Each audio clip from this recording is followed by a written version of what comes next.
దానియేలు వివరించి వ్రాసినదేమనగా, రాత్రి అందు దర్శనములు కలిగినప్పుడు నేను తేర చూస్తుండగా ఆకాశపు నలుదిక్కుల నుండి సముద్రము మీద గాలి విసురుట నాకు కనబడెను.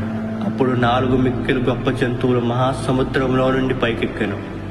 ఆ జంతువులు ఒకదానికొకటి భిన్నములై ఉండెను.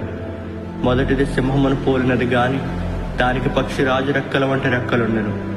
నేను చూస్తుండగా దాని రెక్కలు తీయబడినవి గనుక మనుష్యుని వలదే పాదములు పెట్టుకుని నేలపైన నిలవబడెను. మరియు మానవ మనస్సు వంటి మనస్సు దానికి ఇయ్యబడెను. రెండవ జంతువు ఎలుగుబంటిని పోలినది. అది ఒక పార్శ్వము మీద పండుకొని తన నోట పండ్ల మధ్య 3 ప్రక్కటెముకలను పట్టుకునినది.